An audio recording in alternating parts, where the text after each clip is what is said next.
بسم اللہ الرحمن الرحیم۔ کذبت قوم لوط المرسلین، پارہ نمبر 19 سورہ شعراء، رکوع 5، آیت نمبر 160 تا 175۔ مذکورہ آیتوں میں سیدنا حضرت لوط علیہ السلام کی دعوت ہے منکرات سے بچنے کی اور قوم کی بدعملی اور تکذیب کا بیان ہے۔ جب لوط علیہ السلام نے قوم کو دعوت دی کہ الا تتقون، تم اللہ سے نہیں ڈرتے، تمہیں اللہ کا خوف نہیں ہے کہ اتنے قبیح حرکت کے مرتکب ہو رہے ہو، اور پھر اپنی نبوت و رسالت کی دعوت دی کہ انی لکم رسول امین، میں تمہارا امانت دار پیغمبر ہوں، پس اللہ سے ڈرو اور میری اتباع کرو، میری تابعداری کرو، اور اس دعوت و تبلیغ پر میں تم سے کوئی اجرت کا مطالبہ نہیں کرتا، میں تم سے کوئی معاوضہ یا صلہ نہیں مانگتا، مجھے میرا رب صلہ دے گا۔ اور پھر قوم لوط کی اس عمل قبیح کی مذمت کی اور روکنے کی کوشش کی کہ اتأتون الذکران من العالمین، کیا تم دوڑتے ہو مردوں سے بدفعلی کرتے ہوئے اور پوری کائنات میں جہان عالم میں یہ حرکت بد تم ہی کرتے ہو۔ وَتَذَرُونَ مَا خَلَقَ لَكُمْ رَبُّكُمْ مِنْ أَزْوَاجِكُمْ، اور تمہارے رب نے تمہارے لیے بیویاں پیدا کی ہے، تم بیویوں کو نظر انداز کر کے اغلام بازی لواطت میں ملوث ہو، تم حد انسانیت کو کراس کر چکے ہو، تم انسانیت کے حدود کو پائمال کر چکے ہو، گزر چکے ہو حدود سے۔ یہ بدترین جرم، بدترین بدبخترین عمل، اور اس کے تمہیں سزا ملے گی۔ قوم لوط نے دھمکی دی، لئن لم تنتہِ یا لوط لتکونن من المخرجین، اے لوط علیہ السلام اگر آپ باز نہیں آتے اور ہمیں آئے روز دعوت دیتے ہیں کہ یہ نہ کرو، یہ نہ کرو، یہ نہ کرو، ہمیں اپنی مرضی نہیں کرنے دیتے،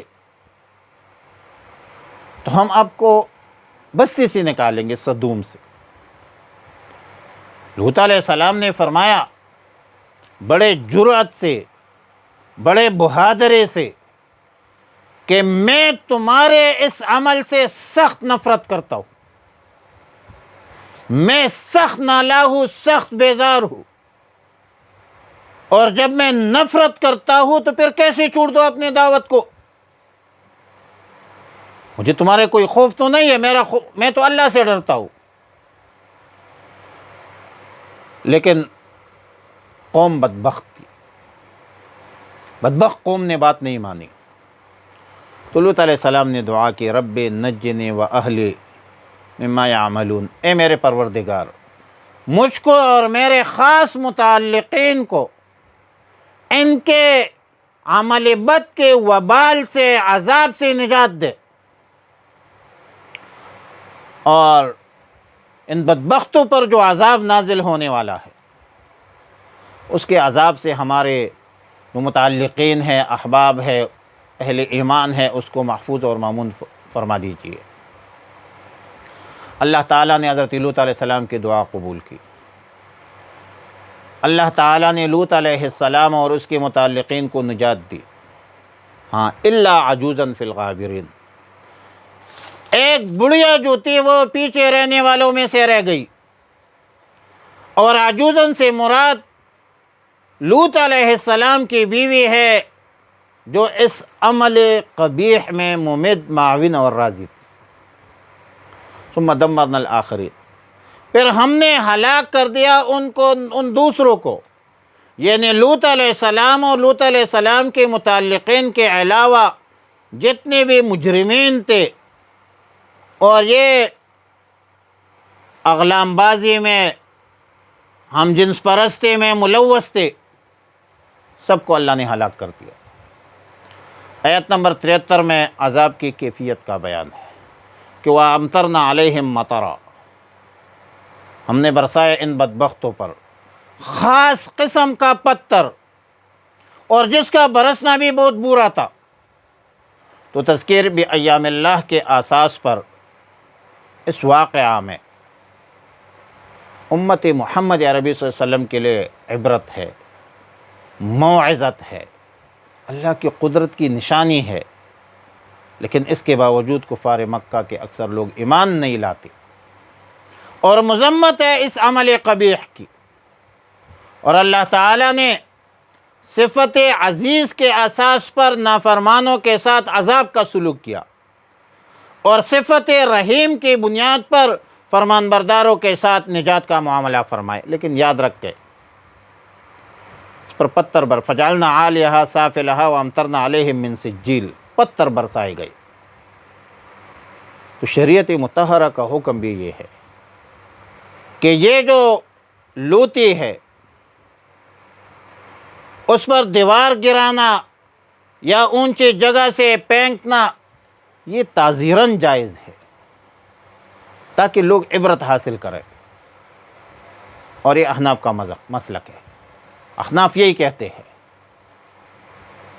کیونکہ قوم لوط کے ساتھ اسی طرح عمل ہوا تھا، اسی طرح ہلاک ہوئی تھی۔ فجعلناہا سافلہا، ان بدبختوں کی بستیوں کو اللہ نے اٹھا کر الٹا پھینک دیا ان کے بستیوں کو۔ قضا فی الشامی فرمایا کذبت، جھٹلایا تھا قوم لوط علیہ السلام کی قوم نے المرسلین، انبیاء کو، رسولوں کو۔ اور پہلے بتا چکا ہوں کہ ایک نبی کی تکذیب سب انبیاء علیہ السلام کی تکذیب ہے، اور ہمارا تو ایمان یہ ہے کہ ہم تمام انبیاء کو مانتے ہیں۔ آمنت باللہ و ملائکتہ و رسولہ، سب انبیاء علیہ السلام ہمارے سر کے تاج ہیں۔ اذ قال لهم اخوہم، جب کہا ان سے ان کے بھائی لوط علیہ السلام نے، الا تتقون، کیا تم ڈرتے نہیں، انی لکم، بلا شبہ میں تمہارے لیے، رسول امین، رسول ہوں امانت دار۔ فاتقوا اللہ، پس ڈرو اللہ سے، واطیعون، اور حکم مانو میرا، وما اسألکم، اور میں نہیں مانگتا تم سے، علیہ، اس تبلیغ پر، من اجرن، کوئی اجر، کوئی بدلہ، کوئی صلہ، ان اجریہ، نہیں ہے میرا بدلہ، الا علی رب العالمین، مگر پروردگار عالم کے ذمہ۔ اتأتون الذکران، کیا تم آتے ہو مردوں کے پاس، من العالمین، اہل عالم میں سے، وتذرون، اور چھوڑ دیتے ہو، ما خلق لکم، جنہیں پیدا کیا ہے تمہارے لیے، ربکم، تمہارے رب نے، من ازواجکم، تمہاری بیویوں میں سے، بل انتم قوم عادون، بلکہ تم ہو حد سے بڑھنے والے لوگ۔ قالو، قوم بولے، لئن لم تنتہ، اگر تو باز نہیں آیا، یا لوط، اے لوط علیہ السلام، لتکونن من المخرجین، تو تم ضرور ہوں گے نکال دی جانے والوں میں سے۔ لوط علیہ السلام نے فرمایا انی لعملکم من القالین، میں تمہارے عمل سے بیزار ہوں۔ رب نجنی، اے رب العالمین نجات دیجئے مجھے و اہلی میرے متعلقین کو، مما یعملون اس سے جو وہ کرتے ہیں۔ فنجیناہ، پس ہم نے نجات دی لوط علیہ السلام کو، و اہلہ، اور اس کے متعلقین کو، گھر والوں کو، اجمعین سب کو، الا عجوزا، ما سوائے ایک بڑھیا کی، فی الغابرین، موتی پیچھے رہنے والوں میں سے، ثم دمرنا الآخرین، پھر ہلاک کر دیا ہم نے دوسروں کو، وامطرنا، اور بارش برسائی، علیہم اس پر، مطرن ایک خاص قسم، فساء، پس بہت بری تھی، مطر المنذرین، بارش تھی جن کو ڈرایا گیا تھا۔ ان فی ذلک لآیۃ، بے شک اس میں نشانی ہے، وما کان اکثرهم مؤمنین، اور نہیں تھے اکثر ان میں سے ایمان لانے، وان ربک، اور بے شک آپ کا رب، لہو العزیز، غالب ہے، الرحیم، نہایت رحم والا ہے۔ وصلی اللہ علی النبی الامی الکریم وعلی آلہ واصحابہ اجمعین۔